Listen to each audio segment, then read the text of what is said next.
working class families and also communities of color across the 5 boroughs.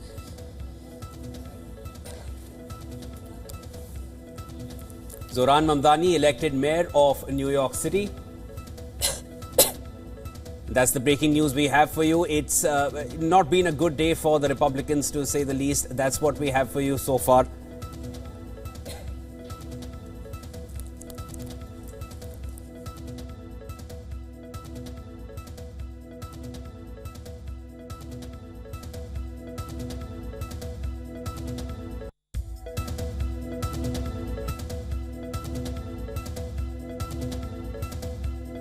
Let us cut back to Susan, who's there with us from New York. Susan, I think everyone saw this one coming, and correctly so. Let's put it out there now. Zohran Mamdani is the new mayor of New York. That's right. Really, his win represents a major triumph for progressives. You know, he's hoping to empower a new coalition of a younger generation going into office. It'll be very interesting how his campaign is going to be studied by other Democrats. Of course, we're also getting early results that the Democrats did win in Virginia and New Jersey as well. Those are more moderate Democrats. They're not so left-leaning like Zohran Mamdani. But nonetheless, the Democratic Party now has to come to terms with which direction it wants to go. Is it going to be the Bernie Sanders, the AOC, the Zohran Mamdani camp, or is it going to still be dominated by the so-called old guards of the Democratic Party? Remember, Barack Obama supported Mamdani but didn't endorse him. Chuck Schumer, the minority leader, did not endorse Zohran Mamdani. You had Hakeem Jeffries, who came ultimately and endorsed him, but nonetheless, you know, they've tried to keep their distance from him until now. But what does this really say about the Democrat Party moving forward? I will say that the Republicans, although it hasn't been a good day for them, at least here in New York, and there's a lot of concern about Mamdani's policies, but they will use Mamdani as the poster child of the new Democratic Party, which they're going to represent as being a socialist, leftist Democrat Party in the midterm elections. And they're going to be hammering on that all the way to next year to the midterms. How much of that is going to be a success? Well, it wasn't successful here in New York. The more Mamdani got attacked, and it was very similar to President Trump's election last year, the more you attacked him, the more popular he got among the voters. So, you know, very interesting times. Indeed. Yeah, and live in front of us, we have the visuals of the celebrations, as one would expect. Big celebrations happening, everyone celebrating Zohran Mamdani's win. And of course, the voter turnout gave it away. The exit polls were speaking in his favor. Most media houses were projecting a Mamdani win, and it's finally out. It didn't take long for the election result to come out. Absolutely, Shivan. And as we can see, the energy is electric at the crowds. We know that Zohran Mamdani, who has called himself a democratic socialist, has now become the city's first Muslim mayor. Now, he has drawn liberal voters with plans of free childcare, free bus transport, and a rent freeze which has affected nearly 1 million rent-regulated New Yorkers. And, you know, Diksha, it's not been a great day for the Republican House. Susan also mentioned this. Let us quickly just go over the results from the other regions. As far as New York is concerned, it's clear the Republicans have lost here. Mamdani has won. Virginia, again, Democrat Abigail Spanberger has defeated Republican Winsome Earl Sears. And as far as Ohio is concerned, Indian origin Cincinnati Mayor Aftab Purewal has secured a second term, defeating Republican rival Cory Bowman, who is U.S. Vice President J.D. Vance's half-brother, by the way. And in New Jersey, again, Decision Desk headquarters projects Democrat Sherrill as the winner in New Jersey's governor's race. So anywhere we've not seen any red wave coming in, and what has gone against them. A lot of questions are also going to start rising regarding the midterm elections, which are a year away from now, but the trend doesn't really seem to be going in the right direction if you're looking at it from the red camp. Susan, your thoughts? Yeah, that's a valid point. And remember, I mean, we are talking about traditionally blue states right now. So it'll be very interesting what's going to happen in the midterms. But usually the party in power, if they're very lucky, they hang on to the Senate and they lose the House. And that might happen again this round, especially because there is a proposition that California is voting on. and that's regarding redistricting maps. And they want to take it from an independent body to the legislator. If this proposition goes through in California, then automatically the Democrats will gain some 5 seats in Congress come the midterm. They're saying that they're doing this in response to Texas, who redistricts their map based on their voter count, and Texas gained some Republican seats. But nonetheless, if that Proposition 50 goes through in California, well, the Democrats already will have an upper hand come the midterms. But, again, it'll be very interesting from now until midterm elections, which campaigning has already started for the midterms, where the country stands. New York is a very different animal, but where does the country ultimately stand? Is this going to be a referendum on President Trump and his policies, or is it going to, the pendulum is going to turn more again towards the Democrats, and will the Democrats be able to win the hearts and minds of Americans? So much of that was lost in the last presidential campaign.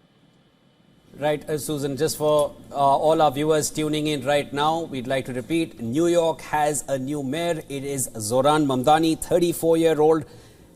He's a Democrat nominee, and he has won the elections in New York City. He was facing off against former New York State Governor Andrew Cuomo, who ran as an independent eventually, and Republican nominee Curtis Sliver. He ran against them and won. Eric Adams, who was the previous mayor of New York City, had dropped out of the mayoral race in September. Polls started at 6 a.m. on Tuesday, U.S. local time, and were underway until 9 p.m. there. Susan, our correspondent, was there on ground tracking the developments. All projections are going in Mamdani's favor, and now we have the win which has been declared. Mamdani is 34 years old. He was born in Uganda and raised in New York City.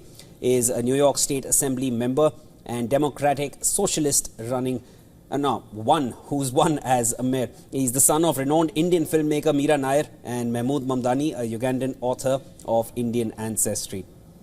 Absolutely, and we know that now Zohran Mamdani has become the city's first Muslim mayor. And now, just to take a look at his the main pointers that he was running for, which included plans for free childcare, which also included free bus transport, and a rent freeze affecting roughly 1 million rent-regulated New Yorkers. Now, he has defeated independent, as we've just mentioned, independent Andrew Cuomo, according to projection, we've just seen, as per the results. And Mamdani, who calls himself a democratic socialist, has become the city's first Muslim mayor as well as the youngest mayor in history. And Mamdani, as mayor, these are some of the vows that he had made. Of course, now that his term starts, we'll get to see how much of that he's able to deliver on. He will immediately freeze the rent for all stabilized tenants and use every available resource to build the housing New Yorkers need and bring down the rent. This is all that he spoke during his campaign. He promised fast, fare, free buses. His campaign said that as mayor, he'll permanently eliminate the fare on every city bus and make them faster by rapidly building priority lanes, expanding bus queue, jump signals, dedicated loading signal zones to keep double parkers out of the way. Mamdani would also He claims that he will implement free childcare for every New Yorker aged 6 weeks to 5 years, ensuring high-quality programming for all families. With food prices out of control, as he says, his campaign has also promised he would create a network of city-owned grocery stores focused on keeping prices low and not making a profit. A lot of claims there, Diksha, that Mamdani has been making, but clearly it has worked in his favor. He's galvanized the voter sentiment. He's got more people to come. Partially, he would have played a role in the number of people coming out and in the voter turnout. Susan, if you're there with us, do you feel so? Do you feel Mamdani's campaign would also have been instrumental in the number of people that actually came out and voted? Yeah, absolutely. I think the Democrats are going to be studying his campaign very closely. He's really stuck to his message of affordability, which is the most important issue for New Yorkers across the board, and he didn't deviate from that. And also, apparently, now we see that regarding his past comments that some might have labeled anti-Semitic against the Jewish population, he was able to turn that as well. And whether you like him or not, he ran a campaign and he was on the ground every step of the way with no stones left unturned. And really, that wasn't the case for Cuomo. It was to an extent for Curtis Lewa, who was running on the Republican ticket, but it's very hard for a Republican to win New York, which is very, very deep blue.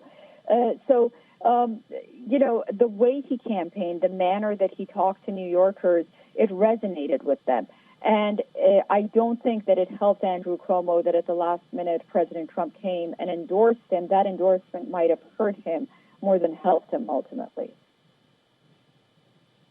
We're also being joined by Robert V. Shapiro again. He's a professor of political science in the School of International and Public Affairs, Columbia University. Thank you so much, Professor Shapiro, for joining us again. Now, the results are out. Zohran Mamdani, the newly elected mayor of New York City. Now, this victory is notable in many ways.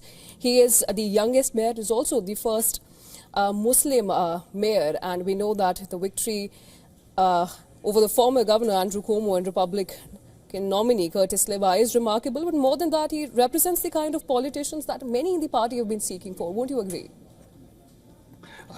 I'd agree. He represents a new face in the Democratic Party. He's a new face of the left wing of the Democratic Party, and his success, I think, may be peculiar to New York City and also to certain big city areas that have young and diverse populations that would gravitate toward a candidate like him, with his energy, charisma, ability to use the media, and he wears a tie and jacket.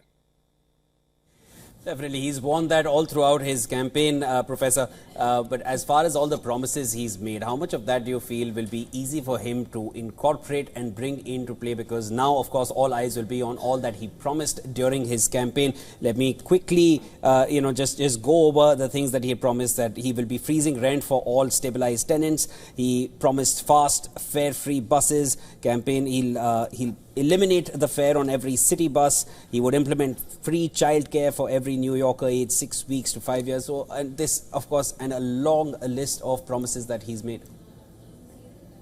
Well, in terms of things he can do, I mean, he can put his people on the on the rent review board and freeze rents.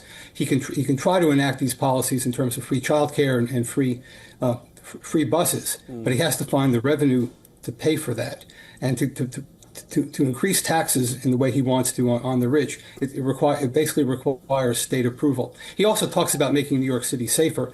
He can probably do as well as any other mayor. If he keeps Tisch as the head of the New York City Police, that would go significantly toward that and build confidence in his ability to deal with crime. I mean, perhaps no better than the previous mayor, but certainly not worse. As he's been accused of being weak when it comes to law and order, wanting at one point to defund the police. Of course, and so we also know that the win is already fanning the debate about the future of the Democratic Party and what this sudden political stardom could mean for next year's midterm elections. How do you think that is going to play out?